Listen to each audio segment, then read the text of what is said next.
Hey, it's Elle, the Marketing Blondie here, and I make videos about social media and internet marketing for online coaches and experts. And in today's video, I'm going to be sharing a little bit of advice that I got from a multi-six-figure business owner who I had the pleasure of having a few calls with. We were actually in a situation where she was giving me some coaching and I was actually giving her some coaching.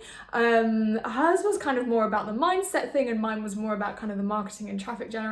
So we were kind of helping each other out, and she was super successful. It was quite an honor to be able to speak to her and for her to share some of her wisdom with me. So I'm just going to go into exactly what that advice was now. So there was point number one, and this was the biggest takeaway that I got from her, the biggest aha moment probably that I've had on this business journey so far.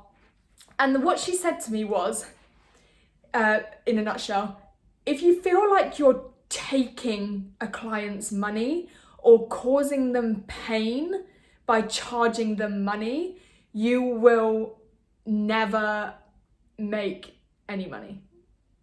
I'm just reading my notes here because I wrote it down. Did that just like hit a chord with you? For me, it was a real light bulb moment because I have always, I've come from kind of more of a corporate sales background where I've done kind of B2B sales, business to business sales, very high ticket sales. So I was in recruitment and obviously the business would be getting a bill from me or they would have to sign terms with me that basically said, if I find an employee for you and you take them on, I mean, I had like pretty much a minimum fee of like £4,000 at the time.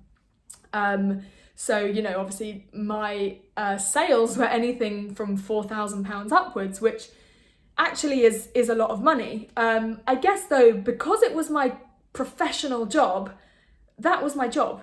That's what I was paid to do. If I didn't do that, I would have been in trouble. And then if I carried on not doing that, I would have been sacked. So for me, it was like, I have to do this. This is what I'm paid to do. Everyone in this office around me is doing this. I'm being encouraged to do this. I'm being trained to do this. You know, I need to do this to make a living for myself. And also with the kind of business to business aspect, it takes away almost that personal level of sales sometimes, because typically the person who I was dealing with, the money wasn't coming straight out of their pocket. So even though they were going to get a bill from me, you know, so I think my biggest recruitment fee ever was, I think, £12,000. Even though, you know, I billed that company £12,000, it wasn't coming from one particular person's pocket. It was coming from a business. It was coming from a big bank account with a lot of money in it that ultimately didn't really have a massive effect on anyone in the business.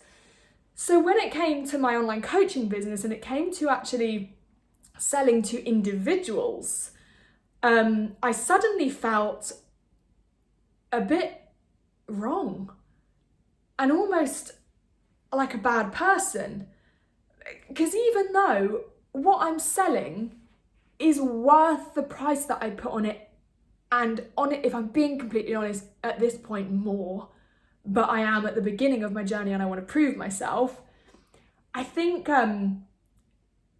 I still felt bad about asking people to pay me that. Even though they were getting something great in return, there was always that little voice in my head that was like, charge less, give them a discount, reduce your prices, give that away, don't sell that, give that away. It's like, but why? And this is what's annoying for me.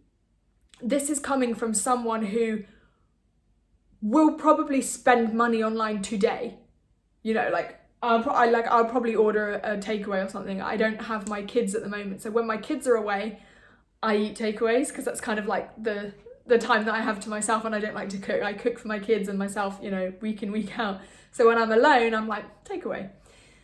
Or, you know, I might go and buy something online on Amazon Prime, or, you know, basically what I'm trying to say is I have no problem with other people taking my money.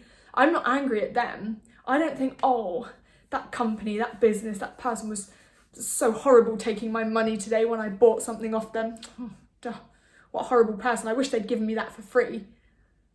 I'm not entitled like that. I don't expect things for free. Yet when I'm selling things, I feel like the other person is handing over their money or their card like, I don't really want to do this. I don't really want to do this. And I think the thing that I've learned, or what I learned from this very successful woman, was that people aren't upset. People will only buy from you if they really want to.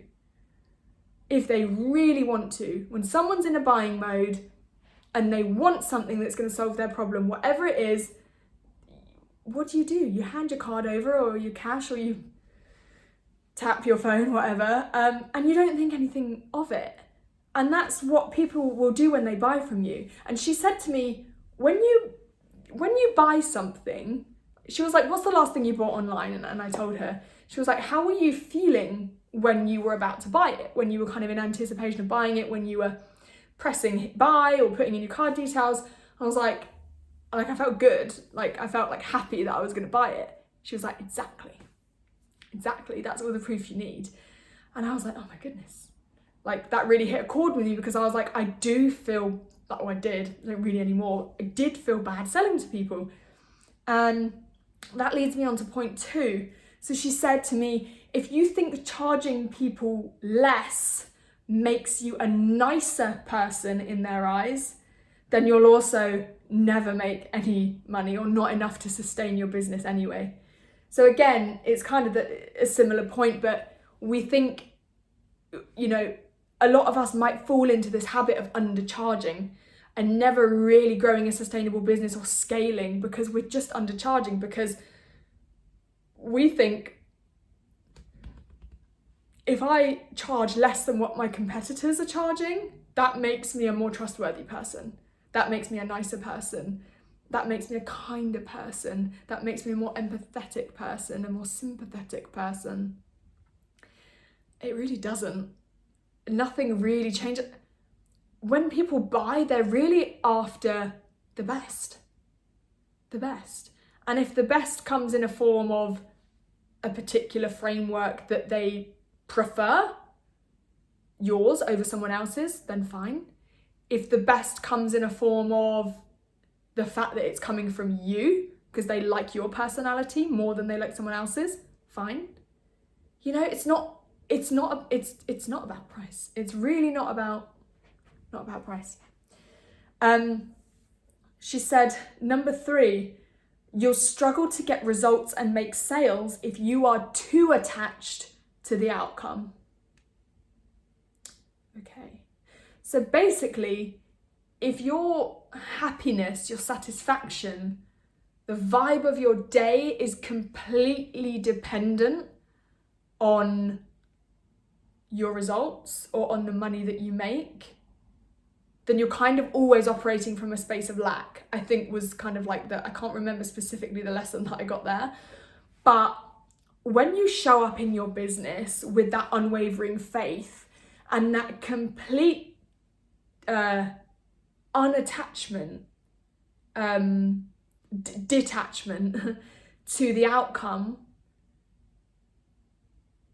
it doesn't matter if you make the sale or not, because you know that it's coming, right? If it doesn't come from the place you thought it was going to come from, it will come from somewhere else. That's kind of what she was saying. She was like, I know that the sales are coming from somewhere.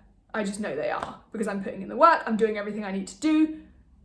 If it does or doesn't come in, my life doesn't change. My life doesn't change.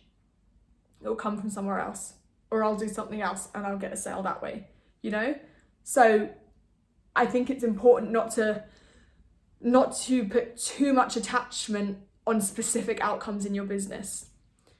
Make sure you're kind of falling in love with the process anyway. Would you do it ultimately if you weren't getting paid? Well, I know how I would answer to that. I know how I would answer that question. The answer is yes. And if you think, bullshit, Ellen, you wouldn't. Well, guess what? I've been pretty much doing it for the last 3 years and I've